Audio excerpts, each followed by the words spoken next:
homesteaders, gardeners, and cooks. My name is Jennifer. Welcome to Miles Away Farm, or welcome back.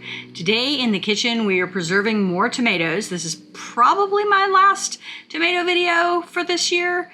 And I love shakshuka. Shakshuka is a Middle Eastern breakfast dish that is kind of stewed tomatoes and onions and peppers, and then you poach eggs in it and then cover it with like feta cheese. It's just absolutely delightful, and I literally wait all year for my tomatoes to be fully ripe and abundant in order to make shakshuka for breakfast 3 or 4 times during tomato season.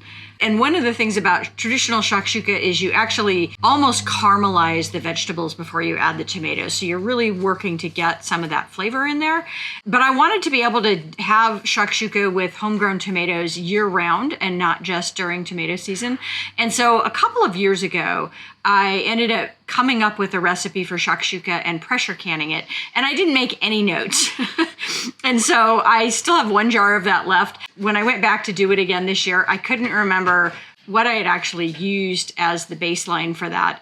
And I know I pressure canned it, and so I wanted to pressure can it again just to kind of little belt and suspenders extra cover my bases.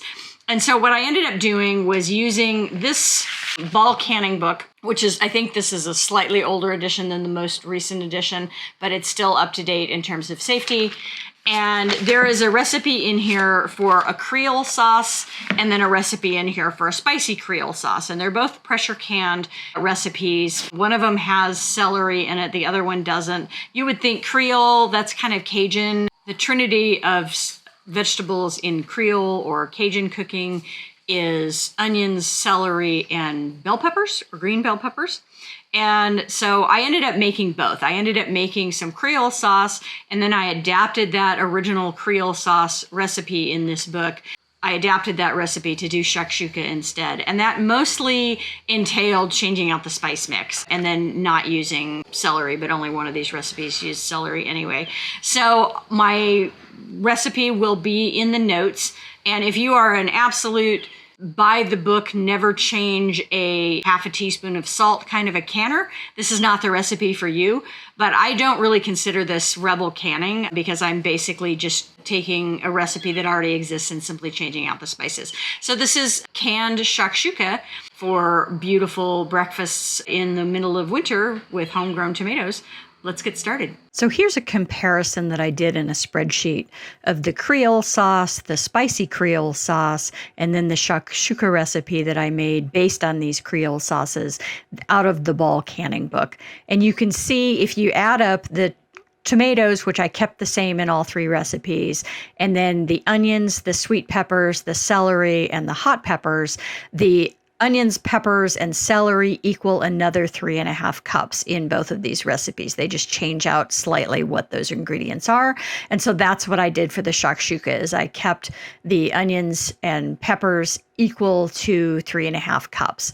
I used 1.5 cups of chopped onions, 1.5 cups of chopped sweet peppers, and then 1/2 cup of hot peppers. This recipe is pressure canned, and it's pressure canned for a good long time. And so I felt 100% confident that this was safe. This is not something that you would do if you were water bath canning, because peppers and onions have slightly different pHs, and you're running the risk of changing the pH. And the pH in water bath canning is super critical, and you need to stay under 4.6 in terms of acidity.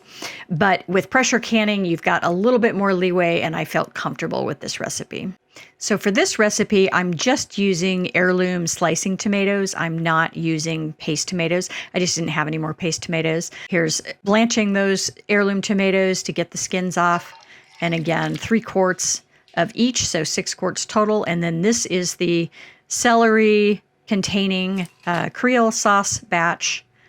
And then I'm using a Cajun spice blend here instead of the spices that they suggested. I make my own Cajun spice blend based on a recipe I found online years ago. And so I used 3 tablespoons of that. And then on the other side, we have the shakshuka recipe. And that has sweet paprika, smoked paprika, some salt and pepper, and some cumin. So here we've got both recipes going on the stove, and then I'm preheating my jars just to make sure that I don't have any shock from temperature. And then once I get everything canned up, I didn't show that in this video because I've got it in about 20 other videos. This is what I had left. So I had a little bit left over. The wide mouth jars you see here are the Shakshuka, and then the narrow mouth jars are the Creole sauce. And I pressure canned this for the quart sized time, even though I had mostly pints in the canner, just so that I could do everything at once. So here's the process completely finished. These are cooling after I take the lid off. You can see I've still got a little bit of button, not completely sucked down yet. And everything's sealed, and then here's our finished product. So I got 5 jars of the pint Creole sauce, and that does have the celery in it, and then 2 quart jars and 1 pint jar of the shakshuka. Neither one of these recipes are very large, so it was nice to be able to mix and match here. That'll be a nice single serving or light breakfast, and then the quart size is more typically what we do when we poach 3 or 4 eggs in there. But just came out great. I feel very confident of the safety of this, and it was a really nice way to do 1 canner load but get 2 different products. And I liked using the 2 different size jars, wide mouth and narrow mouth, in order to keep track of which is which without having to write on the jars while they were in the canner. And I'm looking forward to using the Creole sauce as a base for jambalaya. Thanks for watching, Tribe. If you like this kind of content, give me a thumbs up, subscribe, leave me a comment, and share. I have new content coming out every week.